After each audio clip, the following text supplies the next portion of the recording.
ক্রীড়ার মাঠ থেকে রাজনীতিকে উঠিয়ে নিল। অসংখ্য অসংখ্য ধন্যবাদ আসিফ ভাইকে, যে ক্রীড়া উপদেষ্টাকে, যে যারা ক্রিকেটার আছেন, যারা খেলোয়াড় আছেন, তারা রাজনীতি করতে পারবে না। তারা কখন রাজনীতি করতে পারবে? যখন তারা রিটায়ার্ডে যাবে বা অবসরে যাবে, তখন তারা রাজনীতিতে যোগ দিতে পারবে। কারণ অসংখ্য অসংখ্য তাকে ধন্যবাদ। এই রাজনীতির কারণে আজ খেলাটার অধপতন, আজ আমাদের অধপতন।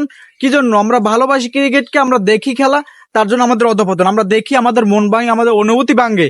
সেই যে রাজনীতির কারণে তারা যাবে স্পন্সরের জন্য, তারা যাবে ও কি জানি উদ্বোধন করতে, দোকান উদ্বোধন, শোরুম উদ্বোধন, ঘর উদ্বোধন করতে যাবেন, কিন্তু তারা খেলার দিকে নজর দেবে না। তারা খেলটা কিভাবে, খেলাটা ভালো করে খেলবে, কিন্তু অন্য দেশের প্লেয়াররা কিভাবে ভালো করে খেলে, অন্য দেশে কিভাবে কাপ জিতে, অন্য দেশের ম্যাচ কিভাবে জিতে, কিন্তু আমাদের বাংলাদেশের যারা আছে খেলোয়াড়, তারা কেন জিততে পারে না? আবার ক্যাপ্টেন শান্ত সাহেব বলতে আছেন যে বাঙালির বা মুসলমানের ইমান ভালো না, বা ইমান নয় টানাটানি, কারণ ইমান নয় টানাটানি বলতেছে তাদের দোয়াও কাজে লাগে না। মায়ের দোয়া ক্রিকেট বোর্ড যখন তারা বিভিন্ন শোরুম উদ্বোধন করে স্পন্সরের জন্য ব্যস্ত থাকে, তারা নজর দেয় না কিভাবে ভালো করে আমরা খেলতে পারবো, কিভাবে ভালো করে আমরা খেলতে যাবো, কিন্তু সেটার দিকে নজর দেয় না। কিন্তু অসংখ্য ধন্যবাদ আসিফ ভাইকে, যে তিনি আসার পর যে এই ক্রীড়া উপদেষ্টাকে, যে অসংখ্য ধন্যবাদ, তিনি আসার পরই যে এই রাজনীতিকে উঠিয়ে নিয়েছে থেকে। দেখেন, যখন তারা রাজনীতি করবে, তারা সংসদ সদস্য হয়েছে, মন্ত্রী হয়েছে, তারপর সংসদ সদস্য, তিনি যখন ওখানে সময় দেবে, নাকি ক্রিকেটে সময় দেবে, নাকি তার রাজনীতিতে সময় দেবে? এখন তো ওটাও তো ধরেন দুইটা, যে তিনি বছর শেষ বা মাস শেষ প্রতি লাখ লাখ টাকা বেতন নিচ্ছে, সুযোগ সুবিধা নিতে আছে, কিন্তু আমরা খেলাটা ভালো করে পাচ্ছি, আমরা অনুভূতিটা আমরা দেখতে পারতেছি না। এই যে বাংলাদেশে একটা টি শার্ট পরে আছি, গেঞ্জি পরে আছি, সেটাও আমাদের টাকা দিয়ে কিনে নিয়ে আমরা পড়তে আছি, কি জন্যে? তা আমাদের বাংলাদেশে খেলোয়াড়রা অন্য দেশে মাঠে খেলতে যায়, অনুভূতি ভালোবাসা দেখি আমরা, সেটাতে নাকি এখন তারা সেখানে যেয়ে যদি খেলতে না পারে, যদি সেখানে যাইয়ে যদি খেলতে না পারে, মাঠে খেলতে না পারে, তাহলে কি হবে? এখন তারা মাস শেষ লাখ লাখ টাকা বেতন নিচ্ছে, বেতন নেওয়ার পর তারা এখন খেলতে পারে না। কি জন্য পারে না? তাদের গতি নাই। এখন তারা শেষ পর্যন্ত ইমানের পর্যন্ত গেল মুসলমানের। এপ্রিন সাহেব, তোমরা যদি খেলতে না পারো, তোমার পোলা যদি পড়তে না পারে, তুমি যদি পড়তে না পারো, তুমি যদি দৌড়াইতে না পারো, সারাদিন মুসলমানরা তোমাকে দোয়া দুরুদ করলো, তবু কি তোমার কিছু শক্ত হবে?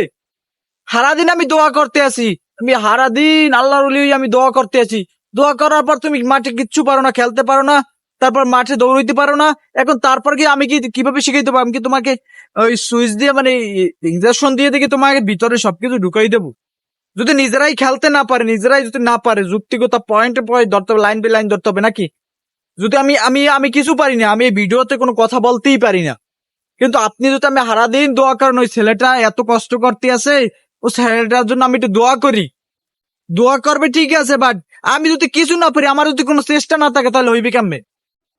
হইবে কেমনে? সে এই কথা বললে নাকি? এটা তো কোনো রাইট নেই। এখন অসংখ্য ধন্যবাদ তাদেরকে, এই উপদেশটাকে, ক্রীড়া উপদেশটাকে আমি আরো বলতে চাই যে স্পন্সর যে কেউ না করতে পারে, তারা স্পন্সর করবে, নাকি শোরুম উদ্বোধন করবে, নাকি তারা ক্রিকেটে সময় দেবে? তারা কখন দেবে? স্পন্সর কখন করবে? যখন কোনো নির্দিষ্ট ভাবে বন্ধ থাকবে তখন। এটা শীঘ্রই বন্ধ হোক। যখন রাজনীতিটাকে উঠিয়ে দেওয়া হয়েছে, রাজনীতি করতে পারবে না তারা, এটাও বলা হয়েছে, যখন তাকে এখন এটাও বলা হয়েছে যে কেউ স্পন্সর করতে পারবে না। বাঙালিকে এতভাবে করতে আছে ভাই, এতভাবে অনুভূতি লই খেলতে আছে, তাদের খেলা তো ঠিক না। বাঙালি তো মানুষ, তারা তো ক্রিকেট খেলার জন্য কেউ কেউ দেখেন 1000 টাকা খরচ করে, তারপর স্টেডিয়ামে যে বইয়ে খেলা দেখতে যায়। বাংলাদেশে কত কষ্ট করে, কত উদযাপন করে, কিন্তু তাদের অনুভূতি লই খেলা তো তাদের ই নাই। তারা মাস শেষ বেতন নেয়, কিন্তু বেতন নেওয়ার পর এখন বলে আমি পারি না। হ্যাঁ, মুসলমানরা তারা ঠিকমতো দোয়া দুরুদ করতে পারে না। এই মুসলমানরা কি দোয়া দুরুদ করে সব ঠিক করে দেবে? দোয়া দুরুদ যদি কাম হইতো, তাহলে বাংলাদেশে কেউ লেখাপড়া করতো না, চাকরিজীবী চাকরি করতো না, কারণ ওই দোয়াই তো খাইতে পারতো, ওই দোয়া করেই তো সব খাইতে পারতো। তাহলে তো বাঙালি কেউ চাকরি করতো না, চাকরি কেউ করতো না।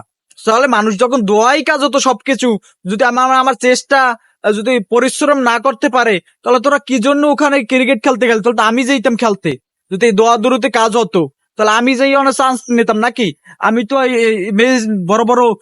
তো বড় বড় পর্যায়ে আমি যাইতাম নাকি?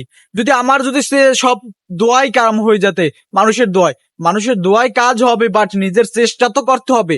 চেষ্টা না চাললে তো কোনো কিছু হবে না। চেষ্টা নাই, পরিশ্রম নাই, কিছু তো নাই। তারা যাবে কি শোরুম উদ্বোধন করবে, দোকান উদ্বোধন করবে, কেটা কোন সময় গেল এটা উদ্বোধন করবে, তারা মাস শেষ বেতন নেবে, তারা মাস শেষ এটা করবে, তারা রাজনীতি করবে, রাজনীতির পিছ দৌড়বে, দালালি করবে, চামচামি করবে, এগুলো করবে নাকি?